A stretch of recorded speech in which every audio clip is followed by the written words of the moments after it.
Hello sir. कैसे हैं आप? Welcome to academy. सबसे पहले तो मैं आपका स्वागत करना चाहूंगा। हमारे प्लेटफॉर्म पे आपका स्वागत है। और आज का जो सेशन है, मैं आप बच्चों से भी बता देना चाहता हूँ। आज हमारे साथ विकास सर हैं, जिन्होंने आरपीएससी सेकंड ग्रेड एग्जाम पहले अकाउंटेंट का निकाला था। ठीक है। और अभी करंट में उन्होंने आरपीएससी सेकंड ग्रेड में टीचर का एग्जाम क्वालिफाई किया है। तो आज लंबी चौड़ी बातचीत करेंगे, कुछ सवालों के जवाब लेंगे। फिलहाल मैं उनका स्वागत करता हूँ। सर, आपका बहुत बहुत स्वागत है। Thank you very much, sir. Thank you for this platform, sir. Namaste, all of you. And ठीक ठीक है okay, सर, sir. स्टार्ट करते हैं। सबसे पहले थोड़ा Okay, सा sir. मैं सबसे पहले थोड़ा सा आपके बारे में जानना चाहूंगा कि आप थोड़ा सा बच्चों को अपना बैकग्राउंड के बारे में बताएं कि कहाँ से आप हैं, किस तरीके से आपकी तैयारी, क्या क्या जो जो हुआ, मतलब थोड़ा सा। सर, मैं जयपुर जिले के जो शाहपुरा टाउन है उसमें पास में एक गांव है छोटा सा घासीपुरा। तो वहाँ से बिलोंग करता हूँ। बेसिकली मैं एक रूरल बैकग्राउंड से मैं बिलोंग करता हूँ। और एक मेरे फादर जो हैं वो भी बैंकर हैं। And all and all I am just struggling aspirant you can say. ज्यादा बेटर अगर मैं कहना चाहूँ अपने आप को। सर, आज के टाइम में मोस्टली सबसे बड़ी बात यही है कि जिस बैकग्राउंड से हम निकल के आते हैं, मतलब कि हम मिडिल क्लास में, ना तो इतने रिसोर्स अवेलेबल थे पहले कितना अब है। उसके बाद अगर हम किसी टारगेट को या किसी अपने सपने को पूरा करते हैं तो बहुत बड़ी बात है। कॉन्ग्रेचुलेशन सर, बहुत बहुत आपका सिलेक्शन हुआ है। ठीक है। अब बैकग्राउंड के बाद थैंक दूसरा चलते हैं सर। जो आपकी प्रॉब्लम, आपके लाइफ का स्ट्रगल, मतलब मैं चाहता हूं कि आप अपनी लाइफ की कुछ इस तरीके से बातें शेयर करें जो बच्चों को महसूस हो कि हाँ सर, हम भी सर से मिलते जुलते हैं। थोड़ा सा मतलब कुछ ऐसा इवेंट आपकी लाइफ का, आपकी प्रॉब्लम्स कुछ भी ऐसी जो आपको सबसे ज्यादा परेशान करती है, उसको आपने बीट किया हो। एक्चुअली सर, जब मैंने तैयारी स्टार्ट की जब 2013 में मैंने अपना बीए ग्रेजुएशन कंप्लीट किया। उसके बाद क्या है कि एक अकाउंट्स का जो वैकेंसी आया जूनियर अकाउंटेंट का। तो अगर मैं मेरे क्षेत्रीय परिक्षेत्र की बात करूं तो एक प्रोग्रेसिव स्टेट में है क्षेत्र। शाहपुरा की बात करूं तो वहाँ क्या है ठीक। कि एक 2013, जब मैं 2013 की बात करूं तो एक काफी बैकवर्ड फेज में था शाहपुरा। वहाँ क्या है कि आप सब्जेक्ट मैटर आपको अवेलेबल नहीं होता। दूसरा क्या है, वो स्थिति शायद आज भी है, कहीं ना कहीं हम आज भी फेस कर रहे हैं। दूसरा क्या है कि एक रूरल जो कहीं ना कहीं बैकग्राउंड रहता है, तो वहाँ क्या है कि एक अवेलेबिलिटी ऑफ रिसोर्सेज की अपन बात करें, रिसोर्सेज के अवेलेबिलिटी का अगर अपन बात करें, वो नहीं है। अगर एक कम्पिटिटिव एज में अगर आप जिसमें हम अपन चल रहे हैं, जी रहे हैं, तो एक कम्पिटिटिव एरा में सर्वाइव करने के लिए कहीं ना कहीं आपको रिसोर्सेज मैटर करते हैं। तो एक रिसोर्सेज की जो मैं बात करूं, कहीं ना कहीं वो मुझे शुरुआत में मैं कहीं ना कहीं प्राप्त नहीं कर पाया। लेकिन और उसके बाद क्या है कि कहीं ना कहीं मैं जो आर्ट्स का जो मेरा बैकग्राउंड था आर्ट्स का, as a scholar of arts, जब ये जूनियर अकाउंटेंट का वैकेंसी निकला तो उसमें क्या है कि एक कॉमर्स सब्जेक्ट था उसका। एक मेन पोर्शन एक कॉमर्स का था, जो सेकंड पेपर था वो मुझे क्वालिफाई करना था, एक कॉमर्स का सब्जेक्ट था। और कॉमर्स कहीं ना कहीं मैं कभी पढ़ी नहीं। तो कहीं ना कहीं it really force me to to just stay away from this vacancy. कहीं एक माइंड में कहीं ना कहीं चौक हुआ कि शायद हो सकता है कि मैं नहीं निकाल पाऊँ। सर बट ये एट आज के दैट टाइम टाइम में आई। सर ये आज के टाइम में सबसे ज्यादा लोगों की प्रॉब्लम है कि उनका जो टारगेट है और जो वो पढ़ रहे हैं वो कभी इस चीज को मिक्स नहीं कर पाते। मतलब उन्हें ये नहीं पता कि उनको क्या लेना चाहिए, किस सब्जेक्ट से तैयारी करना चाहिए जिससे वो अपने टारगेट को अचीव कर सके। और कहीं ना कहीं ये प्रॉब्लम आपके साथ भी रही शायद। Yes, sir. Yes, sir. Same problem. Actually, when I have studied to read study commerce subject. Actually, I have to solve the paper of commerce accounting paper. Basically, accounts, but the part of junior accountant exam, main part of the junior accountant exam, I must say. तो उसे qualify करने के लिए कहीं ना कहीं मुझे एक जो 11th और 12th का जो सब्जेक्ट मैटर होता है वो कहीं ना कहीं पढ़ना था। और उसमें भी क्या है कि जो कहीं ना कहीं मैं एक जो रिसोर्सेज की मैं फिर कहता हूँ कि एक ग्रामीण पृष्ठभूमि में जहाँ से एक रिसोर्सेज के अवेलेबल की कहीं ना कहीं लैक है, कहीं ना कहीं कमी है। तो ठीक है एक सर। कॉमर्स बैकग्राउंड पढ़ना मेरे लिए उस टाइम बहुत चैलेंजिंग था।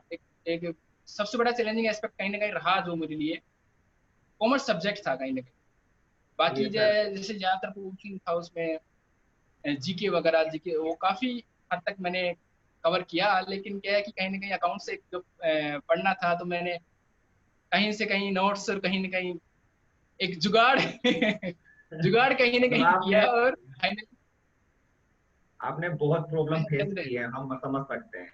अच्छा सर, जूनियर अकाउंटेंट से सेकंड ग्रेड की टीचर तक का सफर। जूनियर अकाउंटेंट सेकंड ग्रेड ने sir school lecture actually first grade. जी जी जी जी। तो जब मैं जूनियर अकाउंटेंट एक पोस्टिंग के बाद जब आप 2 ढाई साल आप जॉब कर लेते हो, तो कहीं ना कहीं एक सेटिस्फेक्शन जनरेट होता है कि आप जयपुर में हो। Actually I M posted in ठीक है। जयपुर।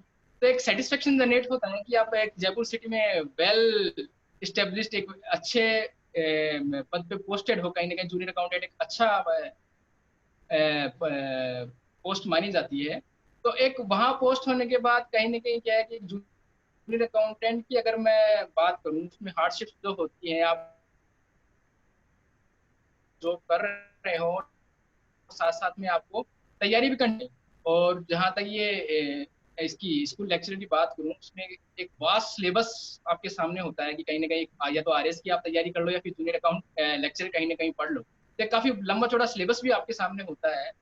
और उस पर भी आपको क्या है कि अगर junior accountant as junior accountant अगर आपको ऑफिस में भी कहीं ना कहीं आपको काम करना ही होता है कि आप you are just dealing with the subjects. और सबसे बड़ी बात क्या है, एक टेंस जॉब है junior accountant. It's not an easy task to do, it's a tense job.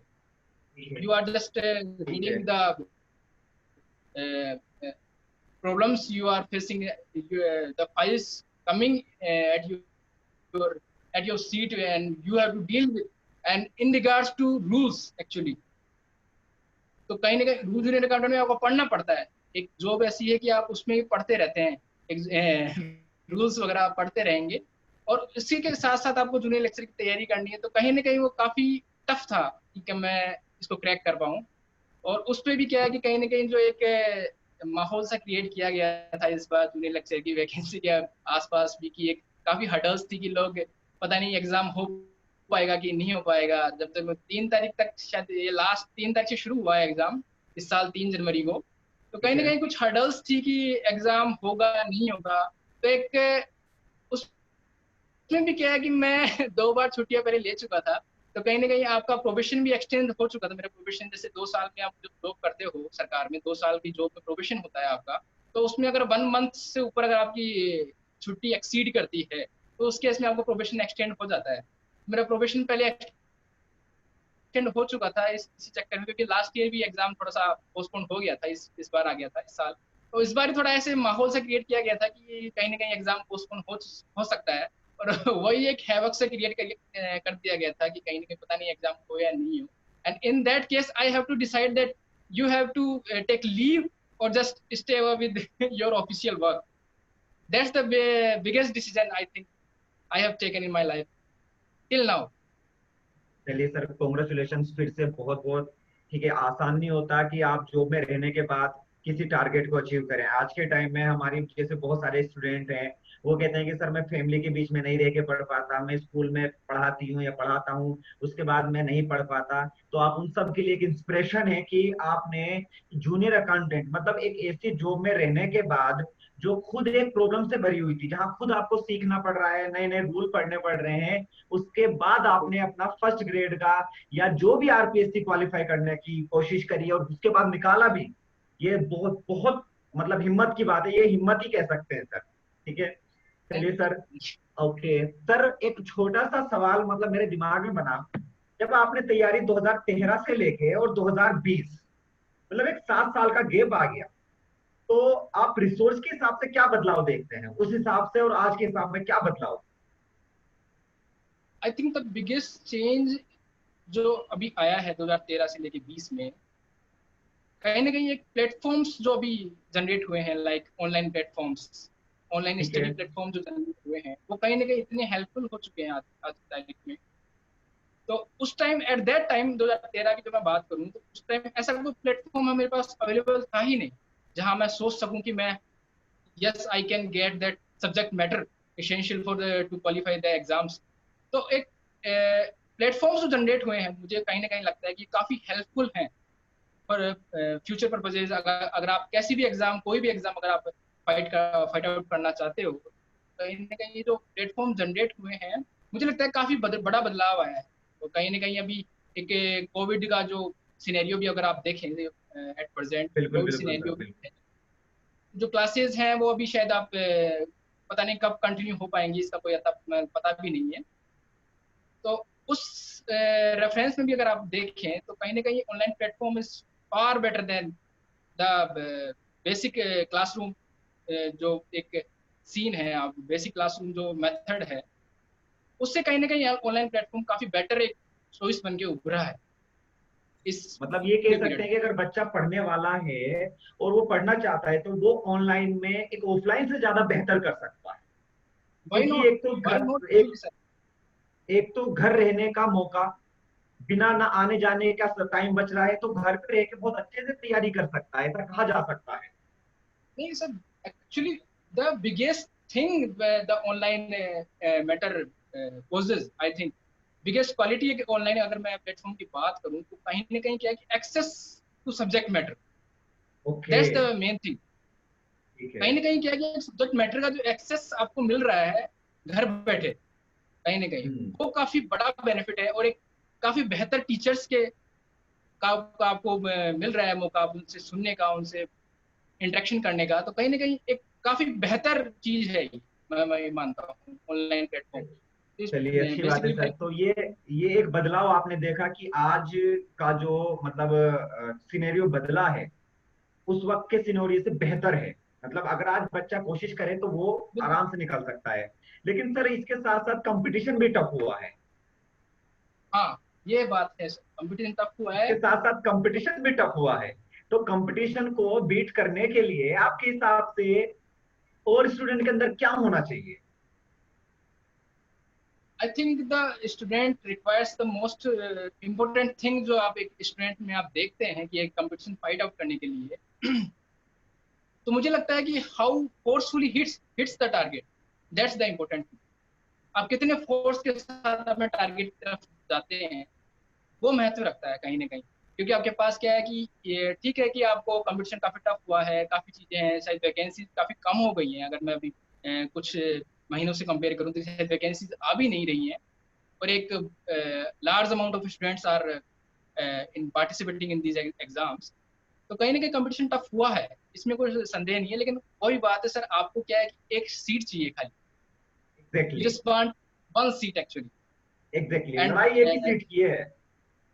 And सबसे बड़ी बात क्या है कि आपकी लड़ाई खुद से है, न कि किसी और से, मैं ये मानता हूँ।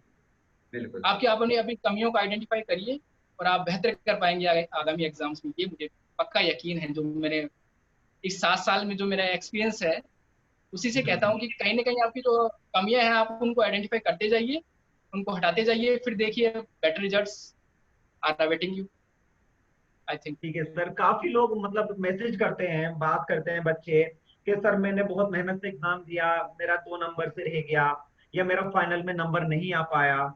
ठीक है, आपका क्वालिफाई हो गया। मतलब एक छोटा सा ये बताएं कि जब क्वालिफाई नहीं होते और क्वालिफाई हो जाते हैं, उसमें क्या वजह रहती है, पहला सवाल। और दूसरा वो फीलिंग्स जो एक मतलब होती है ना मन में, मेरा फर्स्ट ग्रेड में क्वालिफाई हो गया, मेरा जूनियर अकाउंटेंट निकल गया, वो फीलिंग्स थोड़ी सी शेयर करने की कोशिश करें सर। मतलब कैसा लगता है एकदम? फर्स्ट ऑफ ऑल तो मैं अगर ये कहूँ कि अगर जब मैं बात करूँ कि एक डिस्क्वालीफाई हो गए आप 2 या 3 नंबर से, तो मुझे कहीं ना कहीं लगता है कि you are just lacking that instinct to kill the exactly. That exam, you are lacking somewhere actually. अगर आप 2 या 3 नंबर से रहते हैं, तो अगर आप सिलेबस आपने पूरा कवर नहीं किया है किसी एग्जाम का, बेसिकली पूरा पढ़ा नहीं है, या कि कोई ना कोई सब्जेक्ट पोर्शन जो आपको ऐसा लगा कि आप ये हार्ड है कहीं ना कहीं। कई बार अपन यूं अज्यूम करते हैं कि हम लोग यूं अज्यूम करते हैं कि कहीं ना कहीं ये पोर्शन काफी टफ है। तो जो टफ आप, अगर ये आप जहाँ ये सोचते हो कि ये टफ है, तो आप उसको जब छोड़ देते हो, तो तभी आप क्या है कि एग्जाम में पीछे चले जाते हो कहीं ना कहीं। और अब अगर आप बात यूं करें कि आप you are just missing the exam, you are disqualified because of 2 marks, तो आप ये सोचिए कि टॉपर ने कितने मार्क्स अटेंड किए हैं उस एग्जाम में, तो आप तो काफी एग्जैक्टली। दूर रह गए। तो तो कहीं कहीं ना ना कहीं कहीं you are missing psychology. Psychology, कहीं ना कहीं एक तब मानसिकता जो आपके जनरेट हुई है, हाँ। वो कहीं ना कहीं लैकिंग कर रही है। क्लियर इंस्टिक्ट बनने में कहीं ना कहीं एक क्लियर एटीट्यूड होना चाहिए, जो आपका मुझे लगता है कि एग्जाम के लिए कहीं ना कहीं यहाँ क्या कि आप सोचते हो कि अब एग्जाम में अपियर होते हो तो आप यूँ सोचते हो कि मैं जस्ट इसमें पास हो जाऊं या मेरा नंबर आ जाए, तो वहीं आप गलती कर रहे हो। कहीं ना कहीं आपको क्या है कि एक टॉप मोस्ट सीट के लिए थोड़ा सा सोचना चाहिए कि आप में बेहतर रैंक आए। Not think about selection, actually think about your rank. Rank should be better, तो सिलेक्शन चलिए तो अपने सर, आप हो जाएगा। बिल्कुल सही बात है। अगर आपने किसी मंजिल की तरफ कदम बढ़ा दिए हैं और आपकी साइकोलॉजिकल आपने स्ट्रोंग बना लिया खुद को कि मुझे एग्जाम निकालना है, I just want a single seat, तो फिर मेरे ख्याल से लगता नहीं है कि उसके सामने कोई प्रॉब्लम टिक पाएगी। प्रॉब्लम सबके सामने आती है लेकिन प्रॉब्लम टिकेगी नहीं फिर। बिल्कुल, कहीं ना कहीं क्या है कि सफलता आप एक कदम अवश्य चूमेगी अगर आप उसी हिसाब से, अगर उस एग्जाम के हिसाब से। अगर आप मैं बात करूं, जैसे मैं मेरा खुद का, जैसे मैं जूनियर अकाउंटेंट का लिया है, तो कहीं ना कहीं क्या है कि एक एग्जाम शुरुआत जो कहीं ना कहीं करनी होती है आपको, वो थोड़ा कठिन होती है। उसके बाद क्या है कि एक जो बेस में ब्रिक्स, आप फाउंडेशन में ब्रिक्स की बात करें कि एक ब्रिक्स, एक फाउंडेशन लगने के बाद कहीं ना कहीं आदमी उस अटेंड कर लेता है उस लेवल को। तो सबसे बड़ी बात क्या है, उस लेवल पर रीच आउट करने के लिए आपको कहीं ना कहीं मेहनत लगातार करती रहनी पड़ेगी। और सबसे बड़ी बात क्या है कि try for the top most spot, not for the qualification purpose. मतलब अगर आप अपियर होते हैं एग्जाम में तो टॉप मोस्ट स्पॉट के लिए ट्राई करें, न कि एक क्वालिफाइंग पर्पज के लिए एग्जाम में अपियर हों। चलिए सर, इसके साथ साथ आपसे बात करने के बाद मैं अपने बच्चों को एक बात और बता देना चाहता हूँ कि जो टॉपर होते हैं वो बिल्कुल हमारे जैसे होते हैं। विकास सर, आपको बात से भी महसूस हो रहा होगा, ऐसा नहीं होता कि कोई टॉपर अलग से स्पेशल बना के भेजा जाता, बिल्कुल आम इंसान की तरह दिखता है, बातचीत करता है। मतलब जब कोई टॉपर बन जाता है तो बच्चों के दिमाग में सबसे बड़ा सवाल आ जाता है, सर वो तो टॉपर है। तो मैं उन सबको बता देना चाहता हूँ कि टॉपर भी इंसान होते हैं, आप जैसे ही होते हैं। आप भी टॉपर बन सकते हैं अगर आप मेहनत करेंगे। इसमें सर मैं एक अपने साथियों को ये बात कहना चाहूंगा कि actually I am a 12th failure. अच्छा, और मैं ये तो 12th बहुत बड़ी बात है सर। पास नहीं कर पाया था। I have done 12th in 2 times actually. Second attempt okay. मेरा 12th निकला था, तो I am 12th failure also. Hmm. And जब टॉपर्स की बात करूं तो टॉपर्स कहीं ना कहीं क्या है कि आपके बीच में ये बिल्कुल साधारण होते हैं, उसमें कोई इतना विशेष फंडा है भी नहीं कि टॉप करने में। बात ये है कि आपका जो सिनेरियो है, मेंटल सिनेरियो है, वो डिपेंड, उस पर सारा डिपेंड करता है कि आप क्या करना चाहते हैं, क्या अटेंड करना चाहते हैं। अगर आप खाली एक क्वालिफाइंग पर्पज के लिए अगर बैठना चाहते हैं कि मुझे बस खाली एक नौकरी लगनी है, तो वहां तक तो आप फिर क्या है कि टॉप करने की आप सोच भी नहीं सकते कहीं ना कहीं। आपका मेंटलिटी, आप सारा सिस्टम मेंटलिटी का है, सारा पॉजिटिविटी का है, आप पॉजिटिव बने रहिए और सभी टॉप कर सकते हैं, उसमें कोई इतना बड़ा इश्यू भी नहीं है। सर बस आपके एफर्ट्स। लिए आप आपके लिए इज्जत बहुत बढ़ गई। आपने कहा कि 12 फेलियर हैं। अब 12 फेलियर होने के बाद वापस से हार का सामना करना, जीतना, और उसके बाद एक एक नहीं, दो दो तीन तीन एग्जाम क्वालिफाई करना गवर्नमेंट जॉब के, और फिर खुद को फर्स्ट ग्रेड पे लाके खड़ा कर देना। सर, हेड्स ऑफ है सर, आपको बहुत बहुत कॉन्ग्रेचुलेशन सर। बार बार मतलब जितनी बार मैं आपको ये बोल रहा हूँ ना, मतलब आप समझे, मैं दिल से आपके लिए बोल रहा हूँ कि जिस तरीके से आपने अपनी जर्नी को स्टार्ट किया सर, अगर मैं होता आपकी जगह, मैं 12th में फेल होता तो शायद नहीं पहुंच पाता या पीछे रुक जाता, क्योंकि ये फेलियर इंसान को तोड़ देता है एक बार। हाँ, कहीं ना कहीं सर एक झटका तो अगर मैं कहूँ, एक बड़ा झटका ये होता है। आप जस्ट यू हैव स्टार्टेड, मतलब कहीं ना कहीं एक पहला माइलस्टोन आपका ये होता है कि आप एक 10+2 करके निकल जाएं और आगे आप ग्रेजुएशन स्टार्ट करें। तो अगर आपको वहीं सेटबैक, अगर आपको पहले लगता है, धक्का लगता है, तो एक मेंटल प्रेशर जनरेट होता है कहीं ना कहीं आप एग्जैक्टली एग्जैक्टली, आपने मेंटल प्रेशर को बहुत अच्छे से हैंडल किया, ये कह सकते हैं। कहीं ना चलिए कहीं क्या सर, है कि एक आप रेस में। अब एक और सवाल की यस। तरफ चलते हैं। जैसे आपने भी काफी टाइम से अन अकेडमी को ग्रोथ करते हुए देखा, मतलब काफी समय से राजस्थान में, पूरे भारत में अन अकेडमी ने एक नाम कमाया है। और कहीं ना कहीं आपने अपने बच्चों से भी सुना होगा, ठीक है, अपने टीचर से, अपने कलीग से भी सुना होगा। आपके हिसाब से अन अकेडमी दूसरी कोचिंग से कहाँ बेहतर है? जैसे कि आपको अभी पता है कि आईपीएल में भी हमें अब उसे स्पॉन्सरशिप मिली है, ठीक है, तो बड़ा एकदम प्राउड फील होता है कि हम ऐसे ऑर्गेनाइजेशन से जुड़े हैं, लोगों के लिए काम कर रहे हैं, सब कुछ। तो आपके हिसाब से क्या लगता है कि अन अकेडमी में ऐसा क्या है जो सबसे बेहतर है? मैं जब शुरू शुरू में जब मैं बात करूँ कि 2013 की मैं अगर मैं बात करता हूँ, तो उस टाइम मैं एक सब्जेक्ट मैटर की बात करता हूँ कि एक अच्छा सब्जेक्ट मैटर अगर आपको मिलता है तो आप काफ़ी हद तक एक जो स्टैंडर्ड्स हैं एक एग्ज़ाम के, क्वालिफाइंग स्टैंडर्ड्स हैं, उसके करीब आप पहुँच सकते हैं। तो एक अनअकैडमी प्लेटफॉर्म की अगर मैं बात करूँ, तो एक सब्जेक्ट मैटर जो है अनअकैडमी का, मैंने खुद ने भी सब्सक्राइब किया है और देखा है, जो सब्जेक्ट मैटर है अनअकैडमी का, वो काफ़ी बेटर है आई थिंक। जो सब्जेक्ट मैटर है, एक्सेस टू टुवर्ड्स टीचर्स है, एक्चुअली जो टीचिंग मटेरियल है, और टीचर्स हैं, वेल क्वालिफाइड टीचर्स, जो मुझे आई थिंक सुनने को मिला है, और जो मैंने खुद ने महसूस किया है, देखा भी है। ठीक है। सबसे बड़ी बात बताऊं मैं, क्या है कि एक क्रेडुलस नहीं हूं कि मैं अगर दूसरी की बात पे इसमें विश्वास कर लेता हूं, मैं इतना जल्दी अच्छा। विश्वास नहीं करता हूं। तो मैंने खुद ठीक ने है। अनुभव किया है इसका पहले, उसके बाद ही मैं इसको रिकमेंड कर रहा हूं Unacademy. And I think it's far better learning platform, I think far better than others, which ever you prefer, but I think Unacademy the best one which I have seen recently. तो चलिए अच्छा है चलिए और sir, बहुत बेहतरीन platform है। आखिरी सवाल की तरफ चलते हैं। आपकी तरफ से अपने यूथ को क्या मैसेज है? मतलब मैं ये चाहता हूँ कि एक ऐसा मैसेज हो जो यूथ के दिल को छू जाए, मतलब वो आज ही सोचे कि सर अब तो इसी साल निकाल देना है। एक छोटा सा मैसेज आपके हिसाब से क्या देना चाहेंगे आप अपने यूथ को? साथ में ये बात जरूर याद रखिएगा, कुछ फीमेल हमारी ऐसी होती है जो मैरिड है, उसके बाद तैयारी फर्स्ट ग्रेड की सेकंड ग्रेड की करती हैं, कभी कभी वो भी हताश हो जाती हैं, तो उनके लिए क्या मैसेज होना चाहिए आपकी तरफ से? इसके लिए सर मैं एक दो पंक्तियां कहना चाहूंगा। एक्चुअली मैं अभी मैं राइटर थोड़ा भूला बैठा हूँ कि उनका नाम मुझे याद नहीं आ रहा है। इसके लिए दो पंक्तियां हैं कि इस नदी की धार में ठंडी हवा आती तो है, ठीक नाव है। जर्जर ही सही लहरों से टकराती तो है, एक चिंगारी कहीं से ढूंढ लाओ दोस्तों, इस दिए में तेल से भीगी बाती तो है।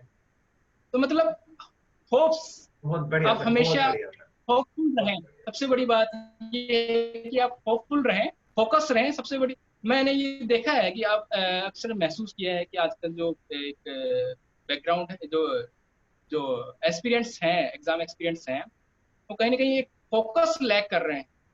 एक फोकस उनमें मिसिंग है कि कहीं ना कहीं एग्जाम, एक जो क्लियर इंस्टिंक्ट जो आप में डेवलप होना चाहिए, उसके लिए आपका फोकस मिसिंग है। तो फोकस हमेशा बनाए रखिए। और एग्जाम के सराउंडिंग्स आजकल काफ़ी चीज़ें चलती रहती हैं कि कभी एग्जाम्स नहीं होती है, कभी उनकी एग्जाम डेट्स डिले हो जाती है, कभी 3 या 4 महीने आगे निकल जाती है, कभी कुछ अदर इश्यूज की वजह से एग्जाम नहीं हो पाती। तो कहीं ना कहीं क्या है कि एक फोकस जो मिसिंग जो हो जाता है, कहीं ना कहीं एक डिस्टर्बेंस जो क्रिएट होता है एग्जाम के सराउंडिंग, आप पढ़ नहीं पाते हो। तो उसके लिए क्या है कि आप एक फोकस बनाए रखें एग्जाम के लिए, और ध्येय रखें, और आशाएं बनाए रखिए, और आप सभी टॉप करेंगे, ऐसा मेरी आशा है, ऐसी उम्मीदें हैं चलिए सर, सभी को मैं इसकी। ठीक है सर। ये थे हमारे विकास सर, जो कि पहले अपना जूनियर अकाउंटेंट निकाला था और लास्ट में अपना आरपीएससी फर्स्ट ग्रेड में टीचर सेलेक्ट हुए हैं। तो आपने इनकी सारी बातें सुनी, उम्मीद करता हूँ सब आप लोगों को अच्छा लगा होगा। टारगेट पे अपनी नजर बनाए रखें, अगर टारगेट पे आपकी नजर है तो आप जरूर अचीव करेंगे। हारना नहीं है किसी भी कीमत पे। सबसे बड़ा योद्धा वो होता है जो किसी भी जंग में बने रहता है हारने के बाद भी। ठीक है। बिल्कुल सर। तो सर बस इसी के साथ हम अपनी मीटिंग को एंड करते हैं। आपका छोटा सा इंटरव्यू लिया हमने, कोशिश करेंगे और कुछ आगे के समय में एक तो सेशन और रखें ताकि और बच्चों को आपसे बहुत कुछ सीखने का मौका मिले। अच्छा लगा आपसे सीख के बहुत कुछ। Thank you very much, thank ठीक है sir, okay, thank you. You, thank you.